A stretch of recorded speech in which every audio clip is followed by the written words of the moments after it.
I ara ens anem en directe amb el nostre company Carles Navarro, que ens proposa una alternativa fantàstica que han tingut al barri valencià de Benimaclet. Allà el plàstic té una segona vida, i això sí, quina vida? Una vida, Carles, que salva vides. Què és el que fan amb el plàstic?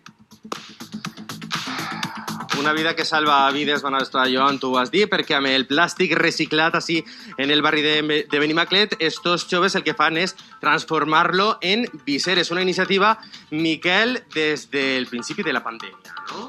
Sí, així és. Van començar en les impreses 3D, com moltíssima gent, arrel de la plataforma Coronavirus Makers, etc. I el que passa és que, clar, tenint també aquest projecte de reciclatge de plàstics, de residus plàstics, vam tractar de fer un molde per a fer viseres molt més ràpid i a banda, no utilitzant plàstic nou, sinó utilitzant el residu plàstic. I la veritat que una empresa de Mecanizador Garrigues, ens va fer el molde gratis i sense cap cost, i per això nosaltres també volem ajudar i aportar-la. Anem a veure quin és el procés, Joan, com es fabriquen aquestes viseres amb plàstic. Començaríem per així, no, Miquel? Correcte. Primer la matèria prima l'agafem dels veïns i veïnes de Benimaclet. N'hi ha també comerços que ens guarden els plàstics, i el que fem en aquest plàstic és... Clar, això seria un residu que la gent rebutjaria, no? El que fem així és triturar-lo en aquesta maquineta i convertir-lo, com podeu veure, així anem tirant el plàstic. I ahir s'aniria triturant, no? D'acord? I d'ací cau a la safata d'ací baix. Veieu que així ja tenim el plàstic tot triturat. Això no deixa de ser un residu, és a dir, fem. El que passa que per a nosaltres ja té un tamany en el qual podem agafar-lo, anem a agafar un poquet, i manipular-lo perfectament. Correcte, i transformar-lo. Aleshores, el podem tirar així mitjançant pressió i calor, transformem el fem, que de fet... Que així és on entre jo, no? Aguanta el micro. Joan, vaig a intentar jo fer este segon pas. Oro, per favor. A veure. Vaig a intentar jo... A veure, jo no sé com vaig dir això. A veure, espera't un momentet. A veure, perquè això seria prensar-ho, no? A veure, una. Vinga, Carles, 4 mesos entrenant per a este moment. Decisiu. A veure... Així s'estaria prensant, no? Un poc més, un poc més... Ja, estic cansant ja, A veure... Estàs penjat. Ja està. Estàs penjat com un pernil. Que bé, muy... Sí, ja.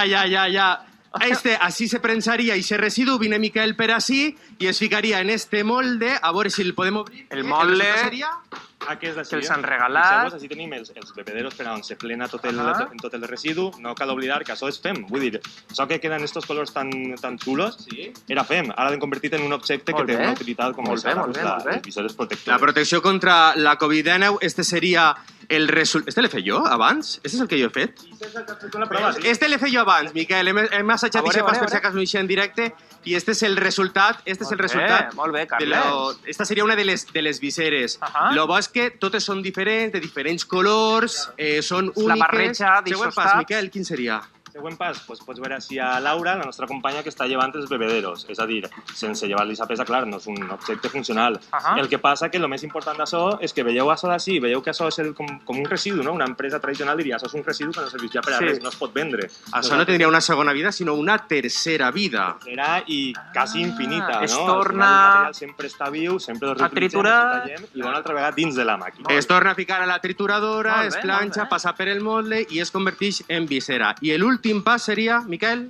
Posar-li l'acetato. És a dir, nosaltres en l'estructura de la pròpia visera tenim uns puntets en el qual, simplement fent un forat en els forats del carpesano de tota la vida, a uns acetatos, i fem el foradet, i ahí ja, com pots veure, Mita, la nostra companya Mita, està fet el... És el resultat final. És el resultat final. Digues, Joan. No, vull agrair-te este directe perquè ha sigut superdidàctic, hem vist tots els passos, ha quedat claríssim i m'agradaria que rematàrem amb una pregunta, no sé si tens pensat un final, però la pregunta seria d'on venen totes aquestes deixalles i on van aquestes viseres? D'on venen i on van? Perquè crec que ahir es retroalimenta aquest procés. Un poquet, Joan. Dos preguntes en una. D'on venen el plàstic que voleu reciclar i després on van, on les repartiu?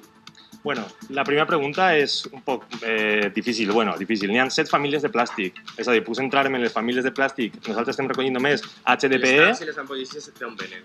D'on venen? Qui mos le porta? Que ho entenguem a casa. Qui subministra... N'hi ha comerços del barri que tenen un punt de recollida on la gent deposita el plàstic i després ens el porta al nostre taller. Molt bé. I després, una vegada aquest plàstic l'heu convertit en aquestes viseres completament sostenibles, casolanes i úniques, on van? Pues per una banda, principalment donem prioritat a personal sanitari, personal que està en risc, que està en contacte amb gent que està en el Covid, està exposada en el Covid, i després també per a gent treballadora del barri, és a dir, ja que ells ens estan aportant i elles estan aportant el plàstic, la matèria prima, que menys que retornar-los un poder de protecció una cadena de favors. altruista i col·laborativa. Al final, ells col·laboren i nosaltres col·laborem.